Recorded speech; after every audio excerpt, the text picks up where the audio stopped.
Good morning student. कैसे हो आप सब लोग।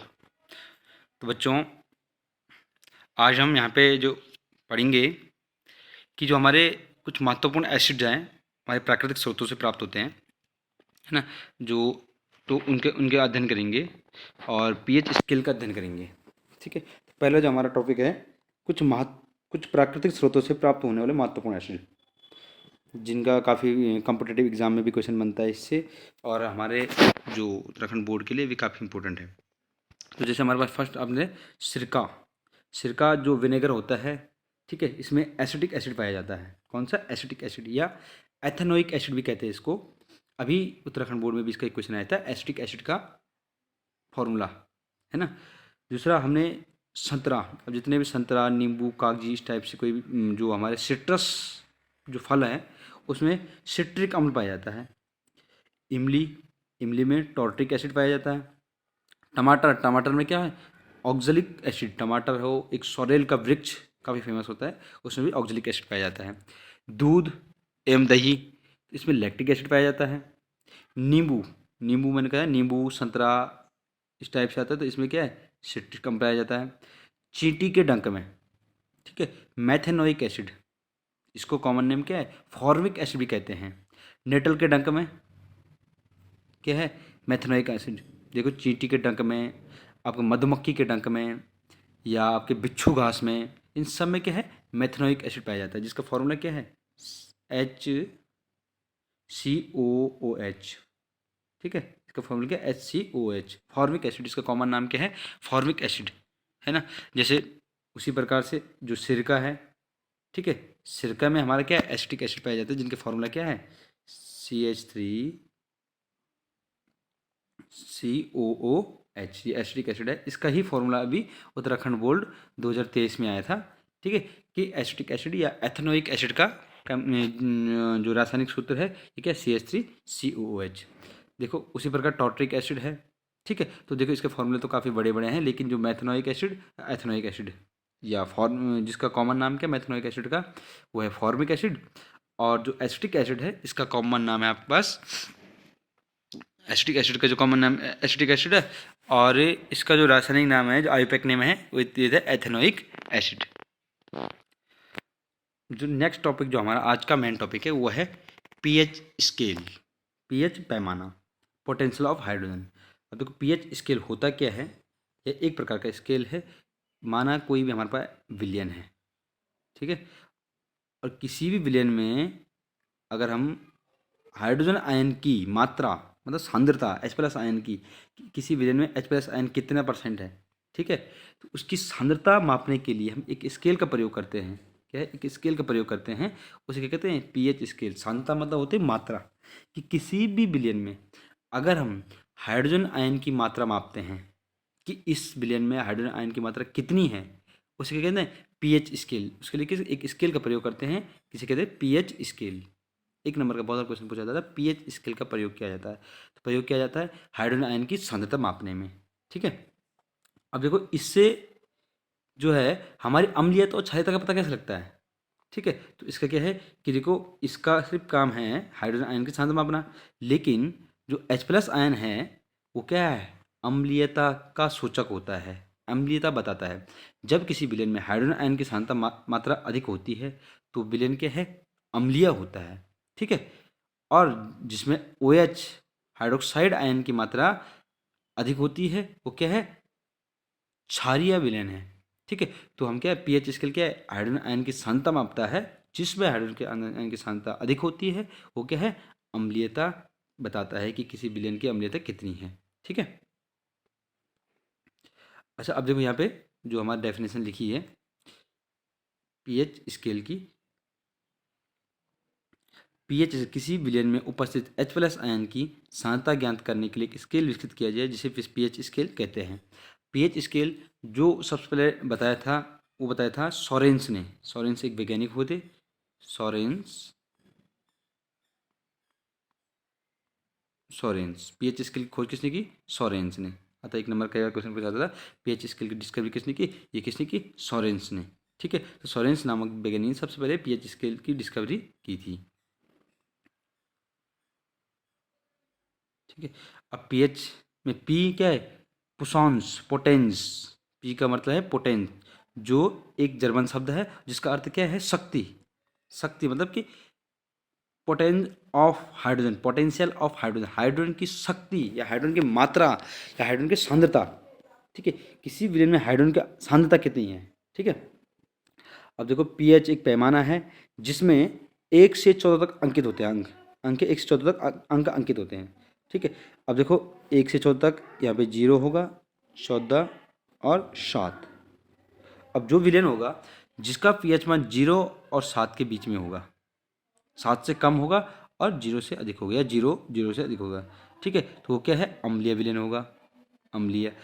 ठीक है, जो विलेन जिसका पीएच मान 7 से अधिक और 14 से कम होगा वो क्या है, क्षारीय विलेन होगा।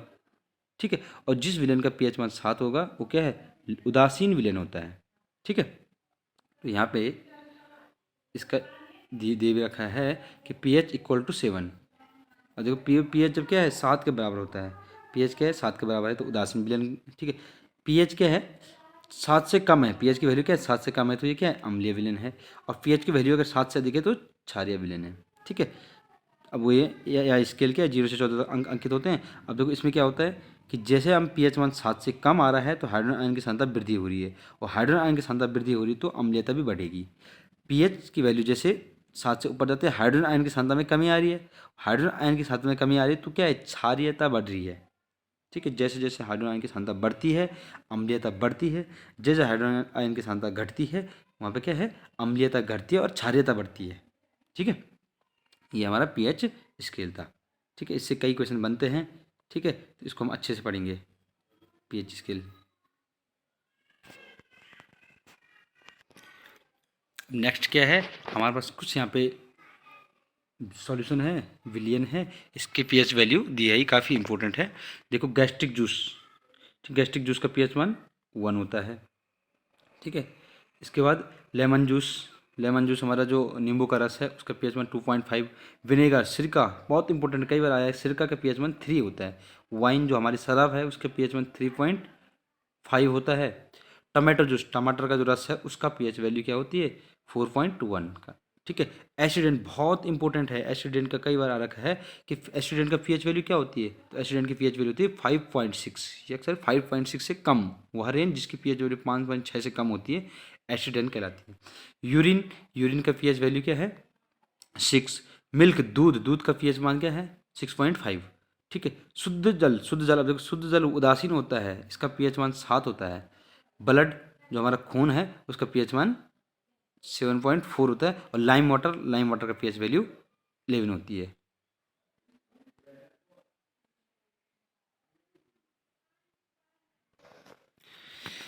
इसके बाद जो हमारे पास नेक्स्ट टॉपिक है वो, इसका स्लाइड तो बनी नहीं लेकिन इसको आपको बता देते हैं। जो हमारे पास अगले टॉपिक है वो है, आपने सुना होगा प्रति अम्ल, एंटा एसिड। प्रति अम्ल क्या होते हैं, प्रति अम्ल, प्रति अम्ल।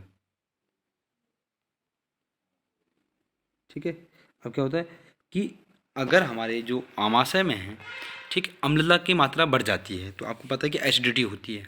ठीक है, तो एसिडिटी होती है तो हमारे शरीर में क्या है, अम्लता की मात्रा बढ़ जाती है। अम्ल की मात्रा बढ़ी, हाइड्रोक्लोरिक अम्ल की मात्रा बढ़ी तो क्या है, जलन महसूस होती है, डकार आने लग जाते हैं। ठीक है, तो इसके लिए हमें क्या करना पड़ेगा, एसिड की मात्रा बढ़ेगी तो हमें क्या है, ऐसी कौन सी चीज़ खानी पड़ेगी जो इसके एसिड की मात्रा कम खत्म कर देगी, हमें क्षारीय पदार्थ लेना पड़ेगा। अगर हम क्षारीय पदार्थ लेंगे वो वहाँ पेट में अम्ल की मात्रा बढ़ रही है, दोनों आपस में क्या है, क्रिया करके क्या उदासीन हो जाएंगे।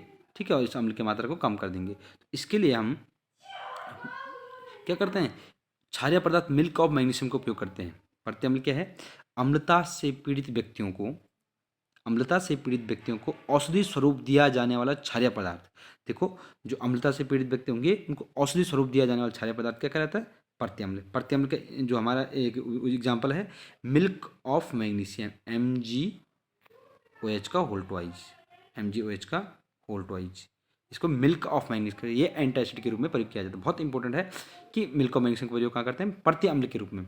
और प्रति अम्ल की डेफिनेशन हो गया आपकी कि अम्लता से पीड़ित व्यक्तियों को औषधि स्वरूप दिया जाने वाला क्षारीय पदार्थ क्या है, प्रति अम्ल कहते हैं। वैसे प्रति अम्ल में क्या है, बेकिंग सोडा का प्रयोग करते हैं, ठीक है, NaHCO3, आपने देखा NaHCO3। बेकिंग सोडा का प्रयोग भी क्या है, प्रत्यय अम्ल के रूप में करते हैं। ठीक है, आपको प्रत्यय अम्ल की डेफिनेशन हो गई कि अम्लता से पीड़ित व्यक्तियों को औषधि स्वरूप दिया जाने वाला क्षारीय पदार्थ प्रत्यय अम्ल कहते हैं। और वो कौन कौन से हैं, milk of magnesium, magnesium hydroxide और बेकिंग सोडा NaHCO3, ये दोनों क्या है, प्रत्यय अम्ल के रूप में प्रयोग किए जाते हैं। इसके बाद नेक्स्ट है हमारे पास इसी पीएच स्केल से जुड़ा हुआ एसिड रेन। ये बहुत सुना होगा, अम्ल वर्षा क्या है। देखो इसका ज़्यादा एग्जाम्पल इस चैप्टर में है नहीं, लेकिन ठीक है, अम्ल वर्षा, अम्ल वर्षा, एसिड रेन।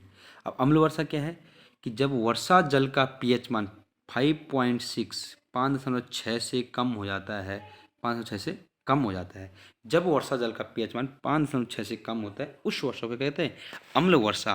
और जो ये क्या है, हमारी भी इमारतों के लिए या पेड़ पौधों के लिए बहुत हानिकारक होती है। जैसे अभी बता दें कि ताजमहल का जो रंग फीका पड़ रहा है, वो एसिड रेन के ही कारण पड़ रहा है। नेक्स्ट एग्जाम्पल हमारे पास है, जो अगला टॉपिक है दंत क्षय। काफी आता है कि दंत क्षय कब होते हैं, तो दंत क्षय का कारण क्या है, दंत क्षय। ठीक है, ये भी एक डेफिनेशन आती है।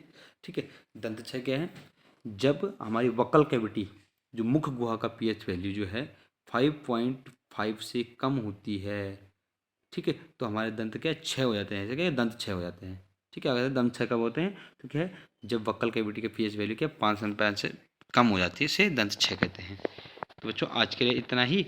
नेक्स्ट लेक्चर में पढ़ेंगे हम विष।